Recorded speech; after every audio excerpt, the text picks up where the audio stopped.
ಯಾರಾದರೂ ನಿಮ್ಮ YouTube channel link ಕಳಿಸಿ ಅಂತಂದರೆ ನೀವು ಅವ್ರಿಗೆ ಲಿಂಕನ್ನು ಕಳಿಸ್ತಾ ಇದ್ರಿ, ಇನ್ನು ಮುಂದೆ ಕಳಿಸೋದಕ್ಕೆ ಹೋಗಬೇಡಿ. ನಿಮ್ಮ ಒಂದು ಚಾನಲ್ಗೆ ಒಂದು QR ಕೋಡ್ ಅಂತ ಬರುತ್ತೆ ಈ ಥರ.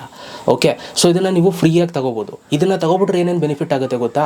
ಯಾರಾದರೂ ನಿಮಗೆ ಚಾನಲ್ ಕಳಿಸಿ ಲಿಂಕ್ ಕಳಿಸಿ ಅಂತಂದಾಗ ಸೊ ಜಸ್ಟ್ ಆ ಒಂದು ಇದು QR ಕೋಡನ್ನು ಶೇರ್ ಮಾಡಿದ್ರೆ ಸ್ಕ್ಯಾನ್ ಮಾಡಿದ್ರೆ ನಿಮ್ಮ ಚಾನಲ್ ಓಪನ್ ಆಗಿಬಿಡುತ್ತೆ. ಅಥವಾ ನಿಮ್ಮ ಹತ್ರ ಅಂಗಡಿಗಳಿರುತ್ತೆ ಅಂತ ಅಂದ್ಕೊಂಡು ನೀವು ಅಂಗಡಿಲಿ ಕೆಲಸ ಮಾಡ್ತಾ ಇರ್ತೀರಿ, ನಿಮ್ಮ ಯೂಟ್ಯೂಬ್ ಚಾನಲ್ QR ಕೋಡ್ ಒಂದು ಜೆರಾಕ್ಸ್ ತೆಗೆದುಬಿಟ್ಟು ಒಂದು ಪ್ರಿಂಟ್ಔಟ್ ತೆಗೆದುಬಿಟ್ಟು ಅಂಟಿಸ್ಬಿಟ್ರೆ ಅದು ಸ್ಕ್ಯಾನ್ ಮಾಡಿದ್ರೆ ನಿಮ್ಮ ಯೂಟ್ಯೂಬ್ ಚಾನಲ್ ಬರುತ್ತೆ. ಸೊ ಈ ಥರದ್ದೆಲ್ಲ ತುಂಬ ಬೆನಿಫಿಟ್ಸ್ಗಳಾಗುತ್ತೆ QR ಕೋಡಿಂದ. ಸೊ ಹಾಗಾಗಿ ನಿಮ್ಮ ಒಂದು ಯೂಟ್ಯೂಬ್ ಚಾನಲಲ್ಲಿ QR ಕೋಡನ್ನು ಹೇಗೆ ತೆಗೆಯೋದು ಅಂತ ನಾನು ನಿಮ್ಗೆ ಹೇಳ್ತೀನಿ. ಸೊ ಬನ್ನಿ ನೋಡೋಣ. ಅದಕ್ಕಿಂತ ಮುಂಚೆ ಸಬ್ಸ್ಕ್ರೈಬ್ ಮಾಡದೆ ನೋಡ್ತಾ ಇರೋರು ಸಬ್ಸ್ಕ್ರೈಬ್ ಮಾಡ್ಕೊಳ್ಳಿ. ಸೊ ಬನ್ನಿ ಇವತ್ತಿನ ವಿಡಿಯೋನ ಶುರು ಮಾಡೋಣ. ನೋಡಿ ಗೈಸ್, ಸೊ ಮೊದಲನೇದಾಗಿ ನಿಮ್ಮ ಒಂದು ಯೂಟ್ಯೂಬ್ ಚಾನಲ್ QR ಕೋಡನ್ನು ತೆಗೆಯೋದು ಹೇಗೆ ಅಂತ ಹೇಳ್ತೀನಿ. ಸೊ ಅದಕ್ಕೆ ನೀವೇನು ಇಲ್ಲ, ಜಸ್ಟ್ ನಿಮ್ಮ ಒಂದು ಯೂಟ್ಯೂಬ್ ಆ್ಯಪನ್ನು ಓಪನ್ ಮಾಡ್ಕೊಳ್ಳಿ. ಯೂಟ್ಯೂಬಲ್ಲೇ ನಿಮಗೆ QR ಕೋಡ್ ಸಿಗುತ್ತೆ. ಅದು ಇವಾಗ ನಾನು ಹೇಳ್ತೀನಿ ಯಾವ ಥರ ತೊಗೊಳ್ಳೋದು ಅಂತ. ನೋಡಿ, ಕೆಲವೊಂದೊಂದು ಸಲ ನಿಮ್ಮ ಚಾನಲ್ ಲಿಂಕು ಕೆಲವರು ಬೇಕಾಗುತ್ತೆ. ಸೊ ಅಂಥ ಟೈಮಲ್ಲಿ ಚಾನಲ್ ಲಿಂಕ್ ಕಳಿಸ್ಕೊಡಿ. ಕೆಲವರು ನಾರ್ಮಲಾಗಿ ನಿಮ್ಗೆ ಫಾಲೋ ಮಾಡಬೇಕು, ಸಬ್ಸ್ಕ್ರೈಬ್ ಮಾಡಬೇಕು ಅಂತಂದರೆ ಅವ್ರಿಗೆ ಈ QR ಕೋಡನ್ನೇ ಕಳಿಸಿ. ಸೊ ನಿಮಗೆ QR ಕೋಡ್ ಸಿಗಬೇಕು ಅಂತಂದರೆ ನಿಮ್ಮ ಒಂದು ಚಾನಲ್ನ ನೀವು ಲಾಗಿನ್ ಆಗಿರಬೇಕು ಯೂಟ್ಯೂಬ್ ಆ್ಯಪಲ್ಲಿ.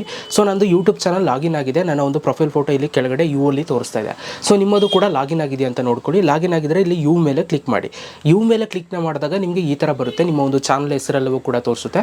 ಅಲ್ಲಿ ನಿಮಗೆ ಒಂದು ವ್ಯೂ ಚಾನಲ್ ಅಂತ ಒಂದು ಆಪ್ಷನ್ ಇದೆ ಗೈಸ್. ಸೊ ಇದ್ರ ಮೇಲೆ ನೀವು ಕ್ಲಿಕ್ನ ಮಾಡಿ. ಇದ್ರ ಮೇಲೆ ಕ್ಲಿಕ್ನ ಮಾಡಿದಾಗ ನಿಮ್ಮ ಚಾನಲ್ ಇಂಟರ್ಫೇಸ್ ಈ ಥರ ಬಂದುಬಿಡುತ್ತೆ, ಆಯಿತಾ. ಸೊ ಇಲ್ಲಿ ನಿಮಗೆ QR ಕೋಡ್ ಸಿಗುತ್ತೆ. ಆ QR ಕೋಡ್ ಎಲ್ಲಿದೆ ಅಂತಂದರೆ, ಸೊ ಇಲ್ಲಿ ನಿಮಗೆ ಒಂದು ಮೇಲ್ಗಡೆ ಒಂದು 3 ಡಾಟೆಡ್ ಲೈನ್ ಇದೆ ನೋಡಿ. ಈ 3 ಡಾಟೆಡ್ ಲೈನ್ ಮೇಲೆ ಕ್ಲಿಕ್ ಮಾಡಿ. ಇದ್ರ ಮೇಲೆ ಕ್ಲಿಕ್ ಮಾಡಿದಾಗ ಇಲ್ಲಿ ನಿಮಗೆ ಶೇರ್ ಅಂತ ಬರುತ್ತೆ. ಇವಾಗ ನೀವು ಇಲ್ಲಿ ಶೇರ್ ಮೇಲೆ ಕ್ಲಿಕ್ ಮಾಡಿ. ಶೇರ್ ಮೇಲೆ ಕ್ಲಿಕ್ನ ಮಾಡಿದಾಗ ಇಲ್ಲಿ ನಿಮಗೆ 2 ಆಪ್ಷನ್ ಬರುತ್ತೆ. ಒಂದು ಕಾಪಿ ಲಿಂಕ್ ಅಂತ, ಇನ್ನೊಂದು QR ಕೋಡ್ ಅಂತ. ನಿಮಗೆ QR ಕೋಡ್ ಬೇಕಾಗಿರೋದ್ರಿಂದ ನೀವು ಇಲ್ಲಿ QR ಕೋಡ್ ಮೇಲೆ ಕ್ಲಿಕ್ ಮಾಡಿ. QR ಕೋಡ್ ಮೇಲೆ ಕ್ಲಿಕ್ ಮಾಡಿದಾಗ ಸೊ ನಿಮಗೆ ಇಲ್ಲೊಂದು QR ಕೋಡ್ ಬರುತ್ತೆ, ಆಯಿತಾ. ನೀವು ಇಲ್ಲಿ ನೋಡ್ಬೋದು ಲಕ್ಕಿಲಿ ಕೇಸೆಸ್ ಅಂತ ಅಂದ್ಬಿಟ್ಟು ಅರ್ಥ ರೈಟ್. ಲಕ್ಕಿಲಿ ಕೇಸೆಸ್ ಅಂತ ತೋರಿಸ್ತಾ ಇದೆ. ನನ್ನ ಒಂದು ಯೂಟ್ಯೂಬ್ ಚಾನಲ್ ಲೋಗೋನು ಕೂಡ ತೋರಿಸ್ತಾ ಇದೆ ಮತ್ತು ಯೂಟ್ಯೂಬ್ದು ಲೋಗೋ ಅಲ್ಲಿ ತೋರಿಸ್ತಾ ಇದೆ. ಆ್ಯಂಡ್ QR ಕೋಡ್ ಇದೆ. ಇಲ್ಲಿ ಕೆಳಗಡೆ ಸೇವ್ ಟು ಕ್ಯಾಮ್ರಾ ರೋಲ್ ಅಂತಿದೆ ನೋಡಿ. ಇದ್ರ ಮೇಲೆ ಕ್ಲಿಕ್ನ ಮಾಡಿ ಇದನ್ನು ಸೇವ್ ಮಾಡ್ಕೊಳ್ಳಿ. ಇದನ್ನು ಸೇವ್ ಮಾಡಿಕೊಂಡ್ರೆ ಸೊ ನಿಮ್ಮ ಒಂದು ಗ್ಯಾಲರಿಗೆ ಈ ಒಂದು ಫೋಟೋ ಸೇವ್ ಆಗುತ್ತೆ, ಆಯಿತಾ. ಯಾರಾದರೂ ನಿಮ್ಮ ಯೂಟ್ಯೂಬ್ ಚಾನಲ್ ಲಿಂಕ್ ಕಳಿಸಿ ಅಂತಂದರೆ ನೀವು ಅವ್ರಿಗೆ ಈ ಒಂದು ಫೋಟೋನ ಡೈರೆಕ್ಟಾಗಿ ಕಳಿಸ್ಬೋದು. ಯಾಕೆಂತಂದರೆ ನಿಮ್ಮ ಗ್ಯಾಲರಿಗೆ ಈ ಒಂದು ಫೋಟೋ ಸೇವ್ ಆಗಿರುತ್ತೆ. ಅದನ್ನು ಶೇರ್ ಮಾಡಿದ್ರೆ ಅವ್ರು ಇದನ್ನು ಸ್ಕ್ಯಾನ್ ಮಾಡಿದ್ರೆ ನಿಮ್ಮ ಯೂಟ್ಯೂಬ್ ಚಾನಲ್ ಡೈರೆಕ್ಟಾಗಿ ಓಪನ್ ಆಗಿಬಿಡುತ್ತೆ, ಆಯಿತಾ. ಸೊ ಈ ಥರ ನೀವು ನಿಮ್ಮ ಒಂದು ಚಾನಲ್ QR ಕೋಡನ್ನು ನೀವು ತೊಗೋಬೋದು. ಇದಕ್ಕೆ ಯಾವುದೇ ಥರ ಸಬ್ಸ್ಕ್ರೈಬರ್ಸ್ ಅಷ್ಟೇ ಇರಬೇಕು ಇಷ್ಟೇ ಇರಬೇಕು ಅಂತ ಏನಿಲ್ಲ. 0 ಸಬ್ಸ್ಕ್ರೈಬರ್ಸ್ ಇದ್ದರೂ ಕೂಡ ನಿಮಗೆ ಈ ಥರ QR ಕೋಡ್ ನಿಮಗೆ ಸಿಗುತ್ತೆ.